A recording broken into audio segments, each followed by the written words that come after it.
Now what? Right. It's good.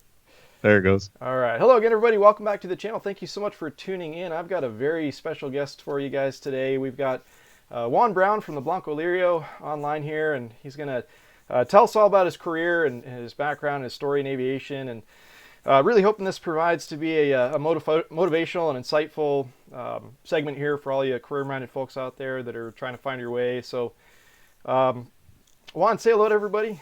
Hey, good morning. Thanks, Mike. All right, appreciate you having you here. So before we get started, everybody, once again, real quick, if you like what you're hearing and seeing, please hit the like button, hit subscribe, leave comments down below. It just helps me keep the channel moving forward here. So thank you so much if you've done so already. So without further delay, we'll just jump in and start talking to Juan here. So Juan, the first question I wanted to ask you is just very basically about your aviation interests in your life. You know, where did they get started? What was the very beginning for you in your story here? Oh, wow. That's the long story. The very beginning was all the way back to mom and dad.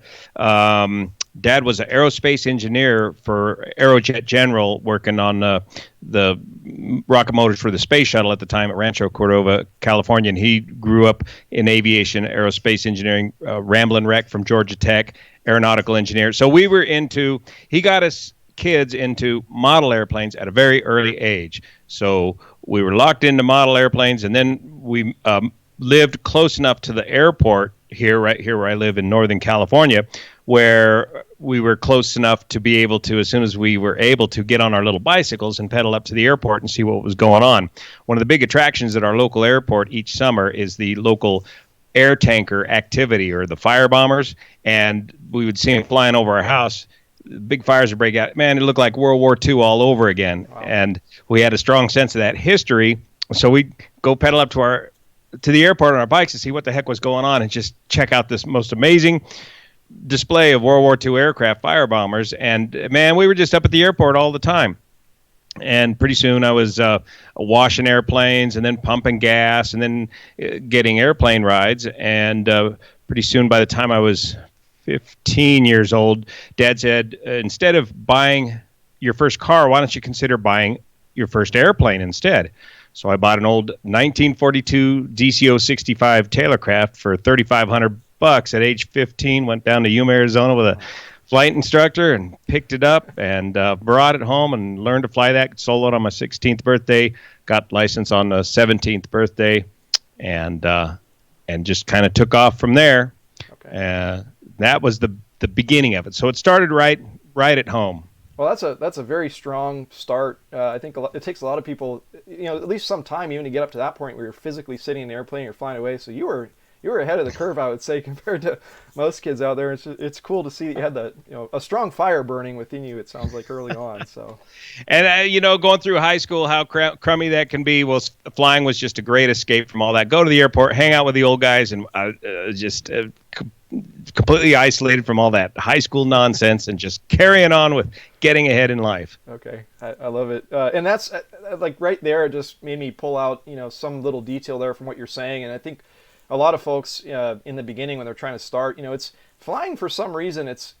I don't think it's the most common thing, or, as far as interest for a lot of kids are concerned. So a lot of times you find yourself kind of, at least for me growing up, like I was the only kid that had this interest, and I was kind of, I don't want to say I was alienated, but everybody was also into other stuff, and I was always like, no, I'm really fascinated by this, and I want to do this. So just like kind of what you're saying, the point I'm trying to make here is, like, if you do have that interest, like, don't be afraid to chase it down and follow it and just jump in head first and go after it, kind of thing. So it sounds like go pursue it. You may not find it in your immediate peer group, and I ended up with a peer group that was 50, 60 years older than me, but fit right in, and it was a fascinating education. Excellent. Okay. Well, very good, Juan. So the next question I wanted to see if you could just talk us through, basically, let's try to maybe take it from the point where you were, finishing up high school all the way up through where you are at right now, as far as, prior flying experience, basically how you got from that position to now. What was the trackway for you? So flying those small airplane up here at the local airport, again, trying to rack up my hours and considering, well, how am I got to get the commercial rating next, instrument rating, and that sort of thing. The local air tanker pilots, that we hung around with, he suggested, Brownie, why don't you go ahead and just cut your hair and go down to Sacramento State ROTC program and enter Air Force ROTC. This is the end of the Cold War. They're hiring pilots, and you'll have a good shot at it. Let me back up a little bit. Right after high school, the very first thing I did is A&P school, Airframe and Power Plant Mechanics School. So it's like a trade school for airplanes. It's a 2-year-long program, 2,000 hours of training, and you come out with a mechanic's license. So that was the first thing I did right after high school, and I continued to work every summer restoring old warbirds, old air tankers back into warbird status up here at the local airport. And then that's where they suggested that at the time that I got the A&P done and I went back to community college, suggested, why don't you go do Air Force ROTC? So I went down to the local Sac State ROTC unit, and they said, kid, go cut your hair and then go take this test. And it's a thing called an officer's qualification test. And so I started filling it out and, oh, this is real easy. This is basic flying stuff I've already been doing. And I handed it in, and a week or so later they said, kid, get down here right away. And the colonel was down there and said, that's the best score we've ever seen on the OQT test of anybody here in the detachment. And so that made me competitive for a pilot slot and pilot scholarship, which I was able to obtain through Air Force ROTC, which paid for the final 2 or 3 years of my college education there at Sacramento State College. So take advantage of any of those kind of programs you can find along the way. But that locked me into Air Force pilot training. So from there, they slotted me to go to Mississippi for pilot training, Columbus, Mississippi. An opportunity came up to take an early assignment to Williams Air Force Base, jumped on that, and went to class 8904, Williams Air Force Base, Arizona. So that's UPT, undergraduate pilot training for the Air Force. That's a year-long, intensive, super intensive. You're civilian, right, Mike? I was a civilian background, yeah. Right. And so it's a year-long intensive Air Force pilot training program where they weed them out, and about half of our class successfully graduated from that pilot training program. So I went down there with about 1,000 hours of bug smasher time flying around the hills here. So I'm kind of this hillbilly tail dragger pilot that doesn't know much about instrument flying and doesn't know much about busy towered airports. It's certainly nothing about military procedures and getting on the dotted line and doing it by the book. And man, they just had to beat the military into me, and to do it the Air Force way.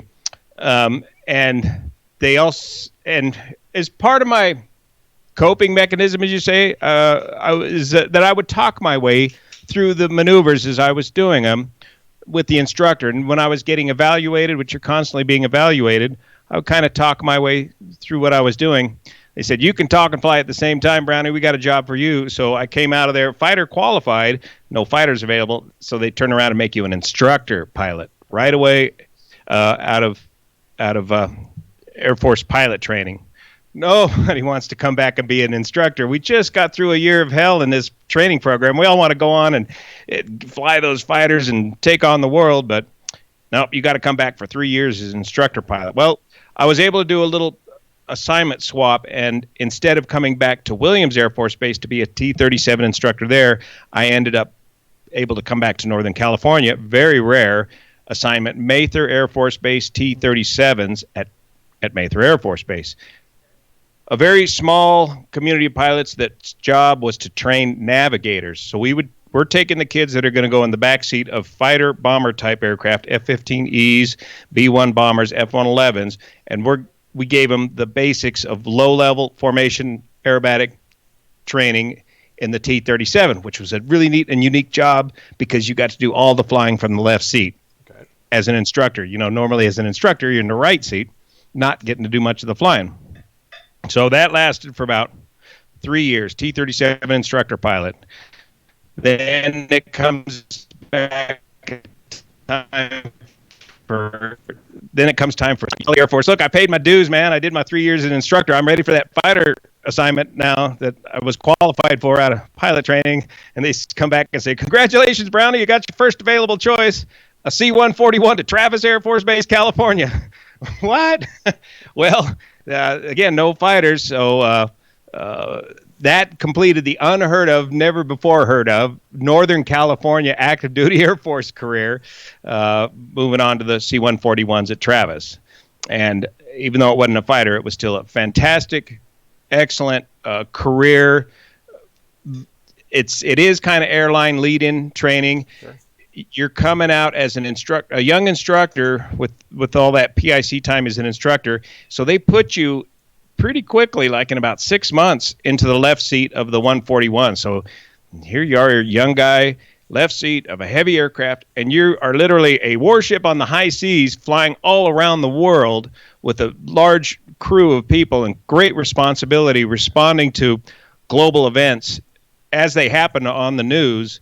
You're one of the first resources that are sent out there. And so we went all around the world with that assignment. We literally circumnavigated the globe with that assignment. A lot of less than garden type locations all around the world doing it. At the time, things like Somalia was going on. The Black Hawk Down thing was going on. We were cleaning up after that. It was the end of the Gulf Wars, so all that flying was pretty much over. And Bosnia and those theaters of operation were opening up. So that lasted another 3 or 4 years, and then the 141 airframe went away. They literally flew the wings off of the C-141 during the Gulf War. So that airframe only lasted a few years after that before the wing cracking problems became too expensive. So the 141 was to be eventually replaced by the C-17, which it was. So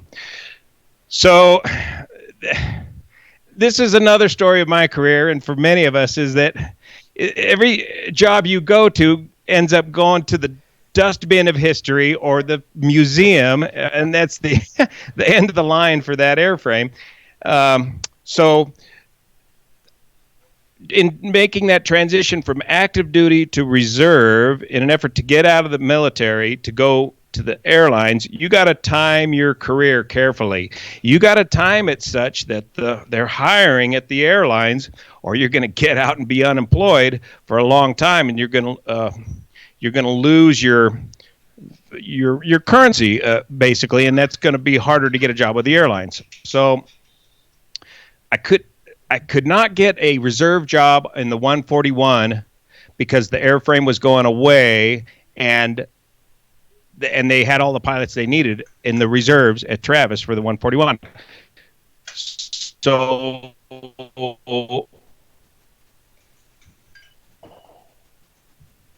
I ended up picking up a job back in the Forest Service.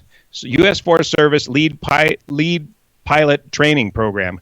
Very, very fascinating industry and very fascinating job. So through the old networking I did with the tanker friends I grew up with over the years, I ended up getting this job, learning to fly the lead plane mission for the U.S. Forest Service. So that's a turbocharged, pressurized Baron.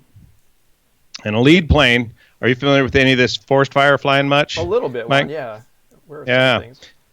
So federal air tankers are required to have a lead plane lead them in on the drop. And so you're the lead pilot. It's like being a forward air controller over the forest fire. You're given you are to direct the entire air show over the forest fire. And then you lead the individual tankers in on the drop and ensure the effective use of the retardant. And that was a lifetime worth of adventure wrapped into 1 year. A vein is clenching adventure, man. That is, you've never flown low level until you've flown for the Forest Service. I've flown to the Reno Air Races. I'd flown low level for the Air Force, but man, nothing is quite like what they do in the Forest Service. It's 120 knots, 150 feet above the tops of the vegetation going down the smoke-filled canyons. So it's really something. but it's sporadic work. It's very seasonal. Yeah. But so that lasted for about a year, and then finally a major airline called me for an interview, and I did that, and boom, got the job, and been there ever since for the last 20 years. Okay. So on to the major airlines, and then a pretty interesting career progression of airframes in the last 20 years with this airline. Do you want to hear all about that? So you must have had your hands on at least a half dozen types just at your carrier right now, maybe. I mean, that's just, I'm guessing. Yeah. And again, this is an interesting career pattern in that your seniority is everything, as you know, in the airlines, and the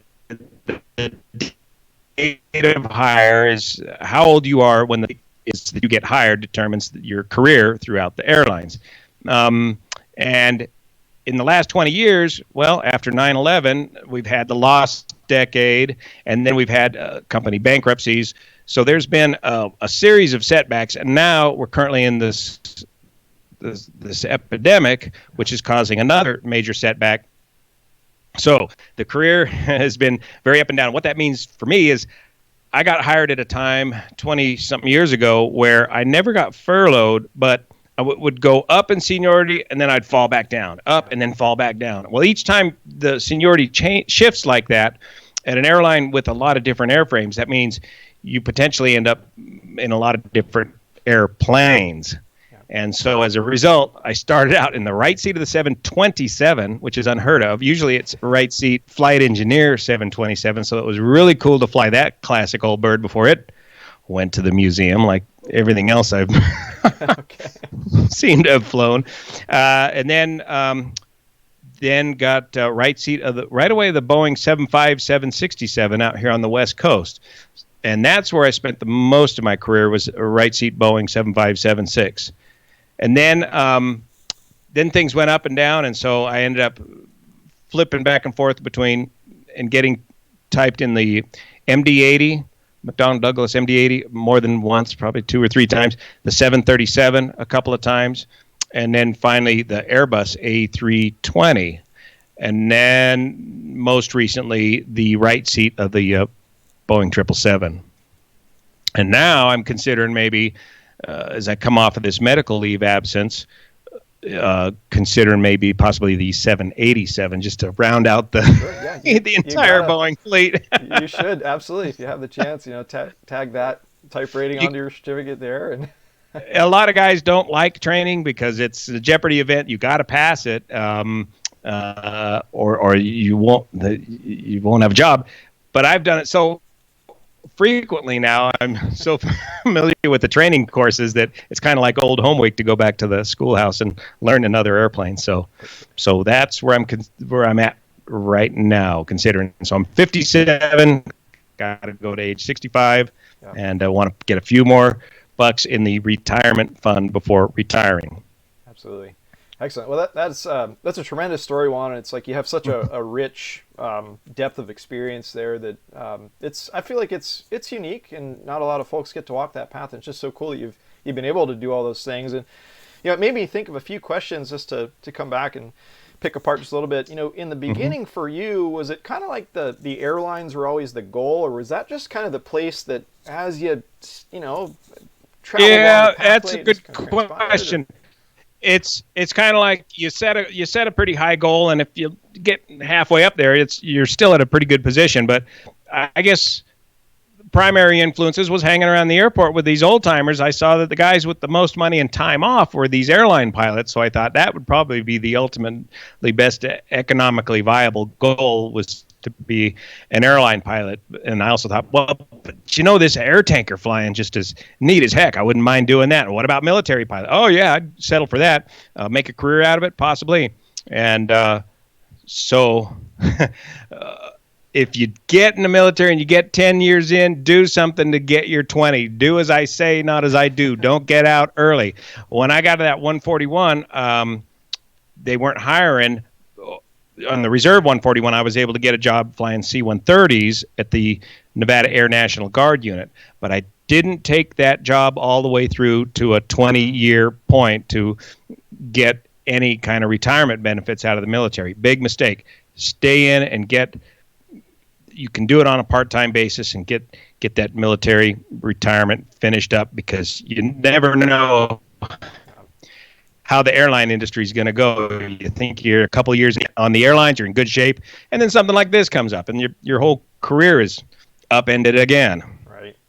Yeah, and the other thing that's all made me think of too is just about part of your story. Once again, just paints this picture about, like you said, a person that was adapting and changing, like with the ebbing and the flowing of the world events, the economy, whatever you want to say. And that's like, something I've also tried to tell people, and let me know if you agree with this one. But I mean, it's like, I think all of us, we might have a picture in mind when we get started. You have this idea in your head about, oh, like this is where I'm going to be at, and that's just how it's going to be. And then you get into it and you're like, well, shoot, my career took a turn here and I didn't expect this to happen, and now I'm having to do this. And it's just like one of those things to try to, I've tried to tell people to say, hey, don't get too heart set on anything, one thing. I mean, of course you can have, a general direction that you want to go in, but like you have to be able to change and adapt. And it is the nature of the beast of this industry. I think flying airplanes in general, you have to be okay with that. And I encourage people too to don't fight the current, embrace it. Like maybe you're getting a new opportunity at this juncture in time, enjoy it. To learn something new. Yeah. If you get a time up, one thing, airline pilots are really smart. They're really smart people. But they can also be kind of lazy. And a part of that laziness is once you get into your airline job, you don't really worry about chasing those other avenues, potential income avenues, because you're doing all right as an airline pilot. Then all of a sudden, when needs be, you got to scramble. So always keep those extra doors open. I always picked up part-time work on the side, and did a lot of work as a civil engineer. And then this YouTubing thing got going, and I never would have thought this would have been a viable income stream, but it's turning out to be the case. And so take those extra opportunities. You will kind of become your own Renaissance man by force of economics in order so that you don't have all your eggs in one basket with aviation.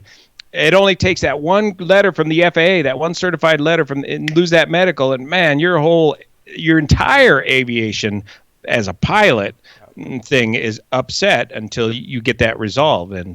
And so being versatile is key to survival in the industry. I completely agree, and I've had talks with peers at my level here where you'll see folks that are they kind of get in and they get like established, quote unquote, and then they'll start making a lot of purchases or doing other things and not really thinking about this type of thing that you're talking about. Hey, like plan for a rainy day, maybe have a B plan, maybe have an alternate like course of action if things hit the fan. Like we said, this is a perfect time in the industry with the world events to talk about this and think about this stuff. And it's just like, once again, something that I've tried to encourage people to think about earlier on in their flying, and just keep this in the back of your mind, because you're absolutely right. Yeah, you get hired at the right point of the wave. Your seniority can rocket up to captain really quick, and you can just see a large amount of money, large sums of money that you've never seen before in your life, and pretty soon you're buying the captain's house and ending up on a $10,000 a month expense. Yep. The point is, I've learned is learn and know what the limits of your disability insurance policy is at your airline. It's considerably less money. It's probably about a 60% cut in pay. Take that amount and just learn to live within that limit, and then save the rest of the amount and max out your 401k super saver and all your retirement benefits each year. And then you're economically making a much safer bet. And then if in the event that you're furloughed, you're in a much safer economic situation as well. You're not overextended. Man, how many captains have you seen that have been captains for years and they still go bankrupt on captain's pay? I just can't make ends meet on $250,000 a year. Right. Well, I think for all of us, like, who are in the right seat at one point too, it just cracks me up when you're hearing the guy sitting next to you talking to you about financial issues, and you're like, man, I'm making way less money. Like, how are you in this position? Like, you should have been, maybe a little more prepared. Don't complain to me about this. Yeah. So It's funny the way it works. Well, this dovetails nicely into certainly one of the other things I wanted to ask you about. Juan, I mean, I started watching your channel back when you did the coverage on the 767 crash that went down outside of Houston there, mhm. and in that time, you've had a tremendous amount of growth, and it's been really cool to see. And I congratulate you on that. You put out amazing content, and what was the impetus behind like your original desires to make content or to explore this avenue of your interest in aviation outside of just flying airplanes, right? Well, again, it's one of these when you got a delay in the game with your aviation career and you suddenly find yourself with a lot of time in your hands, that's when you can pursue these other interests with vengeance. The whole idea of doing aviation on YouTube, I was kind of not intending to do that because it would be too much like work, like going to work for me. I know that if you're going to do aviation content on YouTube, you better be spot on, or you're just going to be humiliated and out of there in seconds time. And so that you got to be accurate when you do that, and that level of accuracy is like going to work and studying for a check, right? And everything has to be correct all the time. So, because originally my YouTube thing was just stuff I enjoyed doing in my off time. It was the motorcycle riding, the adventuring, the modifying of motorbikes. And then one day the spillway failed up here at Oroville and was global news. And I just took the little GoPro camera I use for my motorcycle videos and took it with me in the little Luscombe airplane and flew over the failure, and then did a little voiceover when I got the video back home and went to work that day. And that video just, boom, it went viral, 500,000 views. People had thousands of questions. That turned into a 2-year-long assignment covering the Oroville spillway and complete rebuilding. And I learned so much following that story for 2 years long. So much about producing content for YouTube and gaining trust in viewers and gaining trust in the local officials too, to the point where I was able to get access from Kiewit Engineering, complete access to the entire project and stomp all around the project and look at it and report on it from a viewpoint that nobody else was really able to do. And so that project wound down, and then I thought, well, what am I going to do now? And the people had more interest in that little Luscombe airplane than they did in the spillway after a while. They wanted to know more about that dang airplane. And then they found out, well, what's your day job as an airline pilot? Well, tell us more about that. And then they started asking about, well, there was an incident. What happened here, Brownie? And so I backdoored into aviation that way, and kind of reluctantly because of the reasons I just discussed.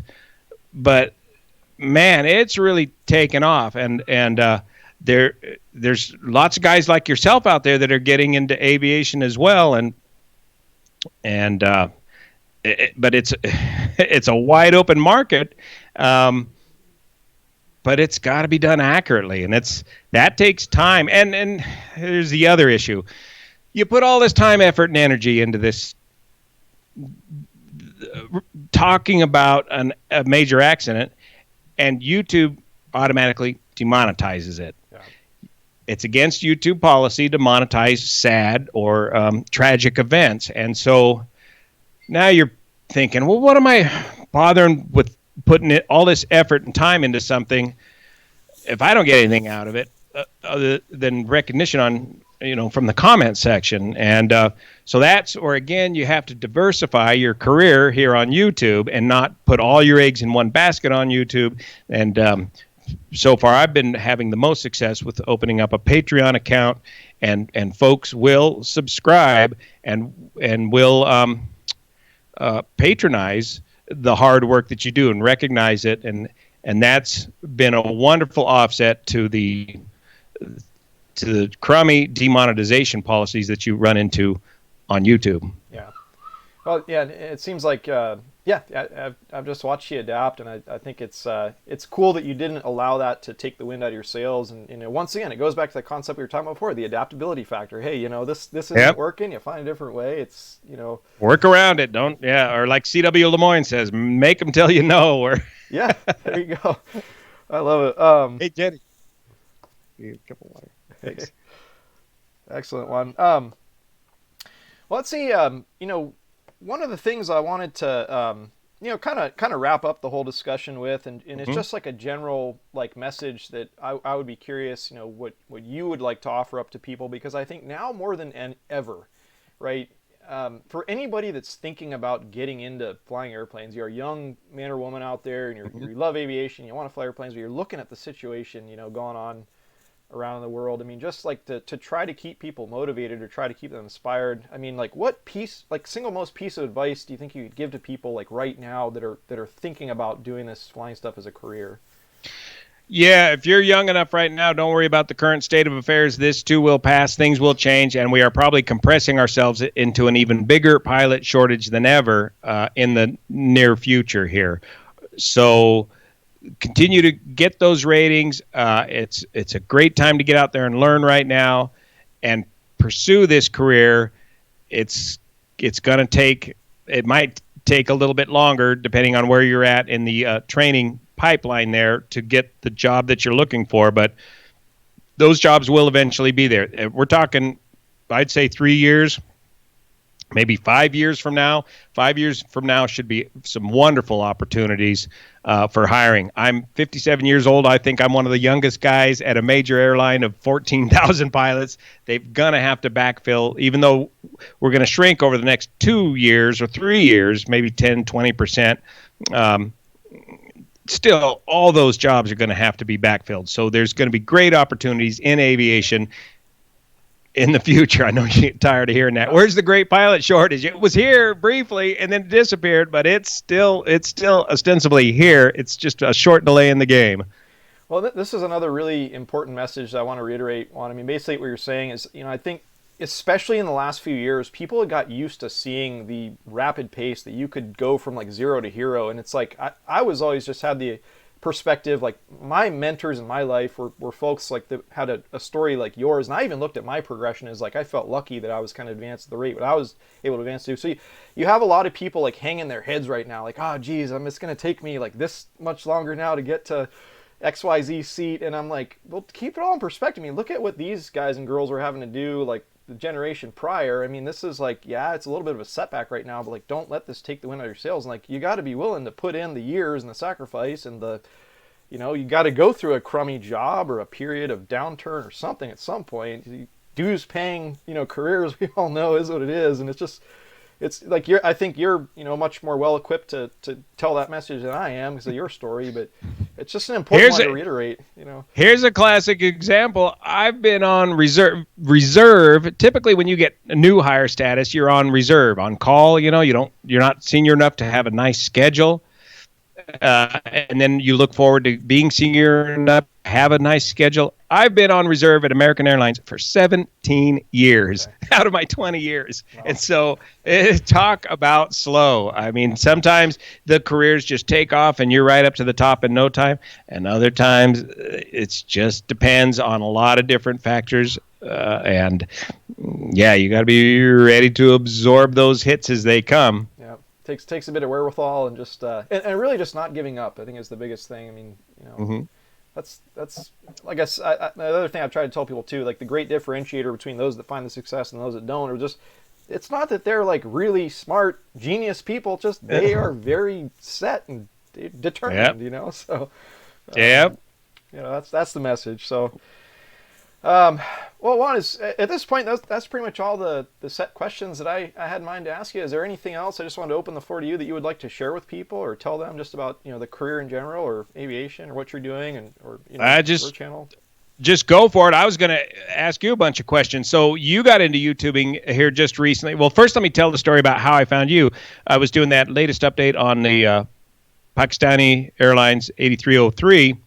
And I needed to explain quickly managed descent versus open descent in the Airbus. And it's been a few years since I've been on the Airbus. And I found your little tutorial there, and it was just perfect. And so we used that still shot of you. And so where are you going with your channel? Are you going to continue to offer those kind of tutorials? Is the idea to kind of show people and or is it for pilots, or is it for also for people that are just interested in it, how it all works? Yeah, that's a great question. And to be honest, I'm still trying to feel it out and find my way. I mean, initially when Mm-hmm. I first got into this, I mean, this goes back a few years, and I even I hate to admit I cringe like watching some of those earlier videos that I filmed because of my talking and I wasn't Yeah, as that's polished. it. I mean, but Yeah, I'm still terrible at it. but anyways, just to paint a little bit of context, when it got started, like I said, I mean, I kind of had the idea after seeing so many people come into the flight deck, and everybody looks around with that look of bewilderment, and they're just like, oh my god, look at all these buttons. How do you remember all this stuff? And I would always tell people like it's really not that difficult. You just break it down one by one, and there's a purpose to all these things. And it's learnable.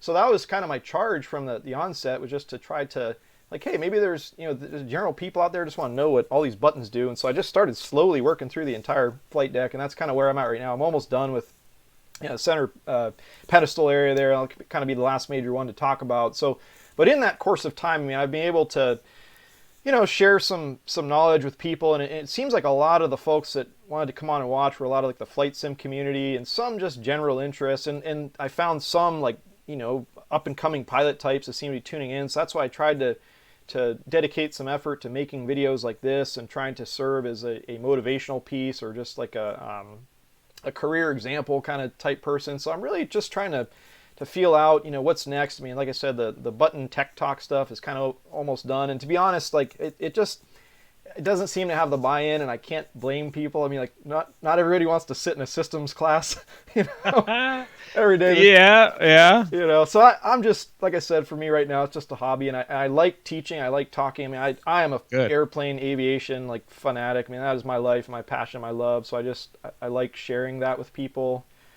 So I don't know. I wish I had a more definitive sort of answer to tell you about the direction. I think I'm still trying to figure that out, but. Well, I would keep up that technical stuff. That's really good stuff. What are you using for the graphics on that? All the graphics were just, I took like shots, like, a couple times when I go out flying, I would just take a few shots, and I kind of had them cropped up and kind of, organized at a certain point to take a look at each individual panel. The few of the things though, like you saw, like the one that you did, and by the way, thank you again so much for the feature. Sure. There.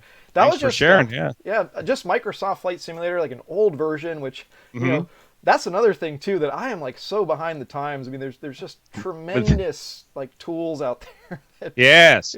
Yeah, the simulator kid world is something else, and you put a pilot. I think you put a pilot together with some of these simulator guys that are out there. You can really get way ahead of these accident discussions. If you put those two together, that's some phenomenal graphics, and I'm not familiar with at all. Definitely a learning curve there for me too. So that's kind of a next a major thing to tackle. But it's certainly on my mind. But one other thing that I wanted to talk about and to maybe pick your brain about is part of my charge also. I think there's a variety of creators doing aviation talks, and every one of them is unique and awesome in their own way. But I think some of the folks out there that they do a good job at kind of like glamorizing, and you see a lot of flashy graphics and all this kind of stuff, and that's cool, and it's entertaining. But I've always sought to be one of those people that it's like, hey, if you want to learn something, or you want to get some real world like knowledge about what's going on here, that's like kind of what I'm trying to deliver. So that sort of content to people is Good. Like, I want to take like the flashiness out of this is just, Yes. This career is way more than just looking good in a uniform and living a lifestyle. It's like a true passionate professional is a knowledgeable, sharp, polished, professional pilot that knows a tremendous amount of technical stuff. And that's just, like I said, it's all in the details. And there's a lot of aviation content folks that are very interested in hearing this level of detail, like you went over there in that video that I met you on. That it's all in the details, and there's a thirst for that knowledge without all the hype and just the straight facts. Yep. Well, and you're nailing that one, I think. So keep it up. What you're doing there. You're obviously you're doing big things. It's cool to see the where your channel's going and everything. So keep up the good work, kind of thing. Yeah, excellent. So, all right, Juan. Well, anything else? Like I said, to tell people, or That'll do it. Just stay tuned. We're going to go to Wichita, Kansas. We're going to meet a lot of the guys that are doing aviation content right now, and we're going to be sharing a lot of information. All of us are stumbling through the whole social media thing, YouTube thing together, and so there's a lot of good information that all of us need to learn about how to do that aspect of it. And there should be plenty of live feeds from there. Given the current situation, that might be the safest thing to do for a lot of folks. And we'll be able to take the knowledge that we learned in this gathering coming July 17, 18, 19 in Benton, Kansas, Stearman Field, and we're gonna break it down and share it with everybody here on YouTube on a whole bunch of different channels.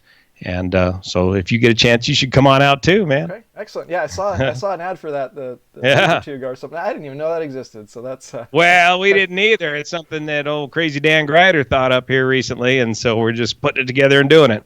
Okay, excellent, Juan. All right, well, Juan, thank you so much again for your time today. Everybody out there watching, I'm going to leave links to Juan's channel and some of his details down there in the description. But I hope everybody's staying healthy and safe out there. Until the next time, have a wonderful weekend, and we'll talk again real soon. All right, thanks, Mike. See you here.